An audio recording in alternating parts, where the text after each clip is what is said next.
สบายดีท่านผู้ชมบรรยากาศในยามเช้าชีวิตติดการเดินทางเพิ่นว่านี่แหละเดินทางไปตลอดไปเวียกไปงานในขณะนี้เฮาก็กำลังออกจากนครไกรสอนออกจากนครไกรสอนมุ่งหน้าไปเซโปนพุ่นแหละว่าบรรยากาศสิเป็นใดสายทางก็จะถ่ายบรรยากาศสายทางให้ทางผู้ชมเบิ่งนี่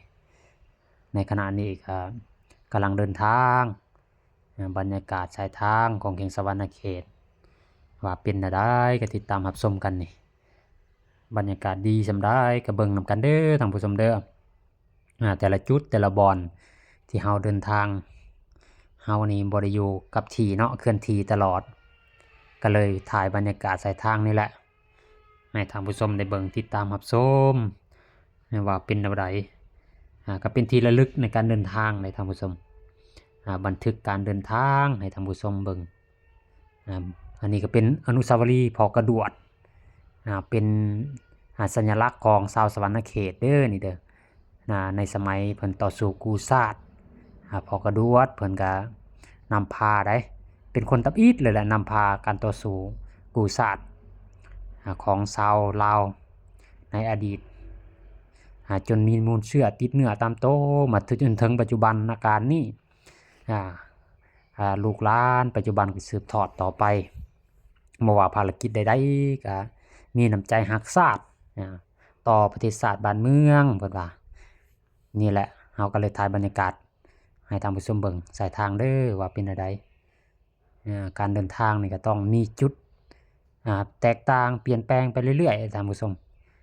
ว่ามันสวยสดงดงามส่ำใดแต่ละปีมันก็เปลี่ยนไปเรื่อยๆบรรยากาศสายทางแต่ละบอนแต่ละทีเฮาไปฮอดไสเฮาก็จะถ่ายบรรยากาศแต่ละบอนแต่ละทีให้ท่านผู้ชมรับชมนำกันในการเดินทางอันนี้ก็บรรยากาศอยู่สวรรณเขตนครไกรสอนก็ถ่ายให้ท่านผู้ชมเบิ่งบ่ว่าพี่น้องทางฝั่งไทยก็จะได้เบิ่งบรรยากาศฝั่งลาวว่าบรรยากาศเป็นแนวใด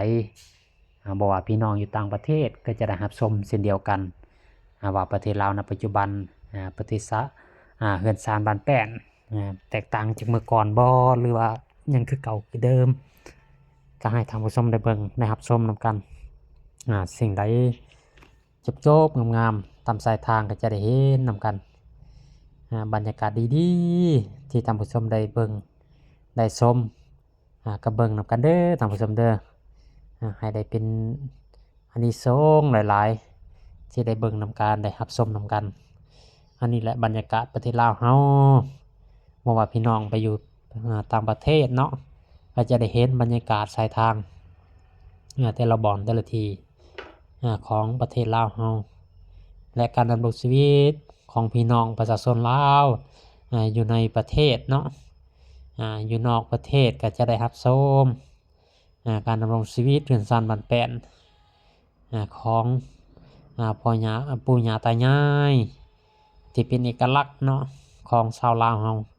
บ่ว่าอยู่ประเทศใดก็คิดฮอดบ้านคิดฮอดช่องก็จะได้ติดตามรับชมบรรยากาศอันนี้ก็เส้นทางไปบ้านนาเซ็งเด้อท่านผู้ชมในขณะนี้เฮาอยู่สายทาง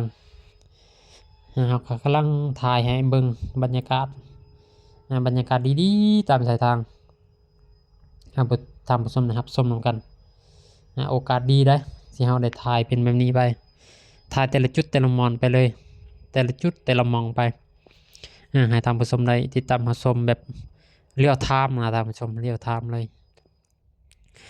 บรรยากาศได้ดีๆก็ถ่ายลงให้เบิ่งแต่ละจุดแต่ละบอนไปมีโอกาสดีก็เลยถ่ายไปนี่แหละให้พี่น้องเขาได้รับชมนำกันชีวิตในการเดินทางแต่ละแข้งแต่ละเมืองเขาไปบ่อนใดเขาก็จะถ่ายลงให้เบิ่งเด้อติดตามไว้สายทางแต่ละบอนแต่ละทีจะถ่ายลงให้เบิ่งท่านผู้ชมได้ฮู้ได้เห็นนำกันความสวยสดงามแต่ละบอนแต่ละบ้านแต่ละเมืองอันนี้แหละบรรยากาศโอ้ยม่วนได้อันนี้คือโบเวียดกระบองท่านผู้ชมนี่กระบองด้วยนี่เด้อสัญลักษณ์ของชาวเมืองอัศพรในกระบองนี่กระบองใหญ่เผ่าปรูท่านผู้ชม นี่แหละบรรยากาศอ้อมๆอันนี้คือบ้านพลทรายท่านผู้ชมนครไกรสอนหนทางไปบ้านนาเซ็งบรรยากาศเป็นอะไรพี่น้องเฮาผู้ใดเคยอยู่บ้านพลทรายเนี่ยพลทรายเด้อนี่เด้อยังคือเก่าคือเดิมบ่บ้านพลทรายถ่ายให้ท่านผู้ชมเบิ่งพี่น้องอยู่ต่างประเทศหรือว่าไปเวียกอยู่ต่างประเทศบ่ได้มาบ้านดนก็จะได้เห็นบรรยากาศบ้านโพนทรายนครไกรสอนว่ายังคือเก่าคือเดิมบ่ให้เบิ่งนำกันบรรยากาศเบิ่งข้างทางอาจจะบ่จือได้ท่านผู้ชมมันก็เปลี่ยนไปตามฤดูกาลฤดูนี้ก็ฤดูฝนแน่มันก็จะเขียวกระจีอยู่นี่ท่านผู้ชมก็จะได้เห็น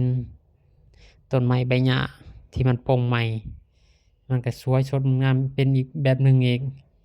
ที่ให้พี่น้องเขาได้เบิ่งได้ชมเพราะว่าอยู่ต่างบ้านต่างเมืองต่างแข้งก็จะได้เห็นบรรยากาศดีๆแบบนี้บรรยากาศดีๆแบบนี้ครับชมไปเรื่อยๆท่านผู้ชมมีโอกาสได้เบิ่งได้รับชมก็ชมไปมีแต่ละบอนแต่ละที่ตัวใดดีๆงามๆเอาไว้จะได้ถ่ายลงไปนี่แหละอันนี้คือเขตบ้านนาเซ็งเนาะท่านผู้ชมสายทางบ้านนาเซ็งนี่เขตนี่ถ้าว่าผู้ใดเบิ่งก็ชุกสิจืออยู่หรอกถ้าว่าผู้ใดเคยอยู่แถวบ้านนาเซ็งนี่นะบรรยากาศสายทางนี่นะนี่ปั๊มน้ำมันนี่ก็เฮ็ดใหม่สร้างใหม่บางเฮือนคนก็คือเก่าได้เบิ่งถ้าว่าผู้ใดเบิ่งก็จือได้เฮือนชาติบ้านแปดนี่ของชาวบ้านนาเซ็งของเฮาพ่อแม่พี่น้องอยู่ต่างประเทศเนาะก็จะได้เบิ่งนี่ละถนนหนทางนี่ว่าบรรยากาศเป็นอะไรติดตามรับชมกันไปเรื่อยๆท่านผู้ชมบรรยากาศตามชายทางมันก็มีแบบนี้แหละธรรมชาติสวยสดงดงามยามนี้แล้วบางคนก็ออกไห้ออกนาได้ยามนี้เงินไห้นาแล้วตำนาปลูกกะแล้วยามนี้เดือน6ค่อยๆเลยเด้เดือน6เลยได้นี่เลยนี่เห็นบอกดำไห้ดำนาเลยบรรยากาศทงไห้ทงนากำลังดำคักกำลังเคี้ยวคักท่านผู้ชมบรรยากาศใส่ทางน้ำก็เต็มทงไห้ทงนาที่เราเห็นในขณะนี้เลยแหละ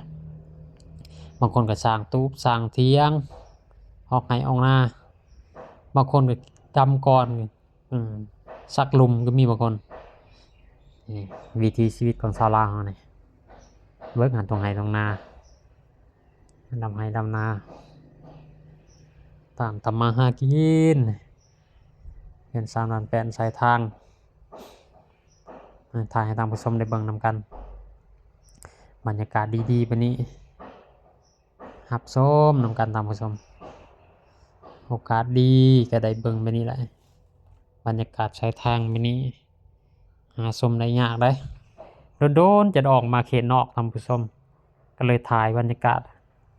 แคมทางให้เบิ่งให้พี่น้องเฮาอยู่ต่างประเทศต่างบ้านต่างเมืองบางทีคิดฮอดบ้านนะคิดฮอดบ้านคิดฮอดซองก็จะได้เบิ่งนี่บรรยากาศสายทางของประเทศลาวเฮาถนนหนทางเป็นอะไรวิถีชีวิตเป็นอะไรนี่แหละมีโอกาสก็ถ่ายไปนี่ให้เบิ่งให้ชมนำกันโอกาสดีก็ติดตามเด้อเบิ่งไปคิดฮอดบ้านก็เบิ่งในคลิปก่อนพาพี่น้องเบิ่งว่าบรรยากาศประเทศลาวเป็นอะไรธรรมชาติเป็นอะไรก็เบิ่งเอามาเที่ยวมื้อหน้ามื้อในก็อยู่ตามธรรมชาตินะวิถีชีวิตติดธรรมชาติเฮ็ดให้ชีวิตปลอดโปร่งท่านผู้ชมนี่แหละโอกาสดีกับมาเที่ยวเด้อประเทศชาติบ้านเมืองของพวกเรามาเที่ยวมาชมให้ได้เบิ่งหานค้าหานขายเบิ่งถนนหนทางเบิ่งหยังแต่ละบ่อนแต่ละที่ก็เบิ่งไปเฮาเบิ่งเฮาก็เบิ่งไปตัวใดจบๆงามๆก็เบิ่งพากันเบิ่งโอกาสดีก็ได้เบิ่งไปนี่แหละแต่ละจุดแต่ละบ่อนไปถ่ายให้พี่น้องเฮาได้รับชมนำกันมีโอกาสดีแล้วก็มาเที่ยวมาชมประเทศลาวให้ได้โอกาสดีของประเทศลาวเฮาได้นี่ ธรรมชาติก็อุดมสมบูรณ์ผู้ใดมักอยู่กับธรรมชาตินี่คักท่านผู้ชมทงไห้ทงนาก็เขียวงามไปนี่โอ้ยอยู่ตามวิถีชีวิตแบบชาวบ้านนะเฮ็ดให้ชีวิตปลอดโปร่งมีโอกาสมาพากันเที่ยวเด้อมาเที่ยวประเทศลาวให้ได้มาเที่ยวมาชมความสวยสดงดงามแบบนี้หาชมได้ยากได้พาลูกพาหลานมาเบิ่งธรรมชาติเมืองลาวเรือนชานบ้านซองของประชาชนลาวเฮาว่าสวยสดงดงามส่ำใดมีโอกาสมาเที่ยวมาชมให้ได้แม่น้ำลำเซก็สวยสดงดงามนี่น้ำก็เต็มห้วยเต็มเซอยู่มีโอกาสมาเที่ยวเพราะว่าเฮาไปอยู่ต่างประเทศหลายเฮาก็มาเที่ยวประเทศเฮาเพื่อมาเบิ่งวิถีชีวิตแบบบ้านๆนี่หัวลมกันอยู่ตามทุ่งไร่ทุ่งนาได้วิถีชีวิตของชาวลาวเฮานะบ่ได้กระตือรือร้นปานใดอยู่ตามธรรมชาติเพื่อแบบใช้ชีวิตแบบปฐมประถานเขตชนบทเฮานะอยู่ในเมืองก็เว้าเรื่องเศรษฐกิจแหน่หน่อยหนึ่งถ้าอยู่แถวเขตนอกก็จะดำรงชีวิตแบบติดกับธรรมชาติดังที่เราเห็นคุมื้อนี้แหละพ่อแม่ประชาชนก็มักอยู่กับธรรมชาติเฮ็ดไร่เฮ็ดนาดำไร่ดำนายามนี้ก็อยู่ตามธรรมชาติไปดำรงชีวิตพากันหากินตามธรรมชาติหันขายนี่เบิ่งเด้อท่านผู้ชมบรรยากาศชายทางนี่เฮาถ่ายให้เบิ่งท่านผู้ชมได้เบิ่งนำกันในขณะนี้เฮาก็มาฮอดแล้วนี่เซโปนนี่ฮอดเมืองเซโปนอะไรนี่ท่านผู้ชมนี่บรรยากาศเมืองเซโปนนี่ถ่ายให้ท่านผู้ชมเบิ่งนี่เรือนชานบ้านแป้นของพี่น้องเมืองเซโปนเฮาได้นี่เบิ่งถนนหนทางวัดอันนี้ก็นี่วัดได้โอ้บรรยากาศเขียวธรรมชาตินี่ยามนี้นี่มีแต่ต้นไม้ใบหญ้าชายทางโอ้ต้นไม้เต็มทางเลยมีแต่ภูผาป่าดงบ่ทั้งหมดเด้ภูผาป่าดงธรรมชาติถ่ายให้ท่านผู้ชมเบิ่งโอ้ยเบิ่งเอานี่ธรรมชาติเขียวลุ่มๆมีแต่ต้นหญ้าชายทางอันนี้มันไปตามภูเด้ท่านผู้ชมรถสะท้อนแห้งนี่แม่น้ำลำเซนี่เบิ่งตรงไห้ตรงนาเขาก็บ่อนนี่ก็ยังบ่ดำเนาะมันเป็นนาทามนี่ยังนาคาน้ำที่ก็ยังบ่ดำนี่เบิ่งนี่ท่านผู้ชมป่าดงพงไผ่นี่นะไปตามภูตามผาถนนหนทางมันสะท้อนไปสะท้อนมาก็เลยถ่ายให้เบิ่งนี่ธรรมชาติโอ้มีโอกาสมาเที่ยวมาชมให้ได้เด้อธรรมชาติเมืองลาวเรือนชานบ้านแป้นของประชาชนก็สิปลูกนี่บ่ปลูกตามเจ้ยภูนี่อันนี้ตามเจ้ยภูได้ท่านผู้ชมตามเจ้ยภูเรือนชานบ้านแป้นแบบดั้งเดิมเลยนี่ถ่ายท่านผู้ชมเบิ่งนี่มันรถก็สะท้อนนี่จับโทรศัพท์ก็ยากนี่เบิ่งท่านผู้ชมไปตามตีนภูนะมันก็สั่นแห้งก็เลยแนบโทรศัพท์ไว้อยู่นี่ก็เลยถ่ายให้ท่านผู้ชมเบิ่งนี่เรือนชานเขาวิถีชีวิตแบบดั้งเดิมเลยดังท่านผู้ชมเห็นในขณะนี้เลยแหละนี่เรือนชานบ้านแป้นก็นี่ยังดั้งเดิมอยู่เล่าเขาเรายังก็เล่าเขาก็เฮ็ดตามสายทางไปเลยเฮ็ดไร่เฮ็ดนาวิถีชีวิตแบบดั้งเดิมท่านผู้ชมได้เรือนชานบ้านแป้นวิถีชีวิตของชาวบ้านนี่เห็นวิถีชีวิตนี่ก็เลยถ่ายให้ท่านผู้ชมรับชมนำกันมีโอกาสมีเวลามาเที่ยวให้ได้ท่านผู้ชมมาเบิ่งเมืองลาวเบิ่งธรรมชาติเขียวยามนี่ยามฝนมากินแกงหน่อหมองหน่อไม้ อยู่ประเทศลาวของพวกเฮาน้ำไม้สดๆนี่ตามธรรมชาติมาเที่ยวมาลิ้นนำญาติพี่น้องพาลูกพาหลานมาเที่ยวมีโอกาสมีเวลาก็พากันมาเที่ยวมาเที่ยวเดือนหนึ่ง2 เดือน